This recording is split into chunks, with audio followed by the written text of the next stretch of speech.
Do you think I need to say my name every time? Well, I need to introduce what we're... Yeah, right. You can just do that if you want to. Alright. Today I'm going to be putting together my take on a classic BLT sandwich. There's nothing wrong with it, but I want to put my twist on it and improve it and make it the way I want to make it. So the tomato element is I'm going to use cherry tomatoes. So I don't like raw tomatoes are fine, but I'm going to actually roast these to concentrate the sweetness and to concentrate the flavor. I have some extra virgin olive oil here. I have my oven preset to 375 degrees. You just put a little olive oil there. We'll put a little basil.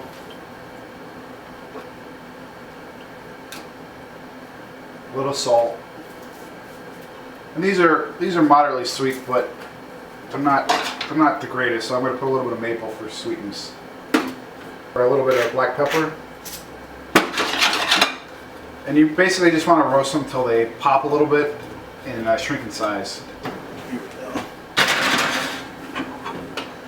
So the three elements, I call it a B3T. So the three elements are bacon, basil, and balsamic vinegar. And of course these tomatoes. Alright, so the tomatoes came out, they're nice and soft. It took a little longer, it took about 30 to 40 minutes in the oven. So like any BLT, we're going to start with the mayonnaise. And this bread is just like I got it from the Mexican store, it's called the bolillo. Use any bread you want. I toasted it in the oven for about 10 minutes just to make it nice and crispy for texture. Mayo, bacon, tomatoes. This BLT really has everything. I mean, the standard one is sweet from the tomatoes, salty from the bacon, but I like to cook with all the flavors, so tomatoes are going to be sweet, the bacon's nice and salty and rich. I'm going to put a little bit of asiago cheese. Use Parmesan if you want. I just like the little funk that comes with asiago.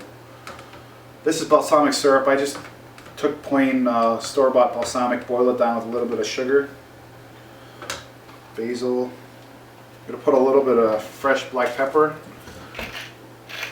This is fleur de sel, which is really fancy, expensive salt. I'm just going to put a little more on there for a little more crunch and a little bit of salt.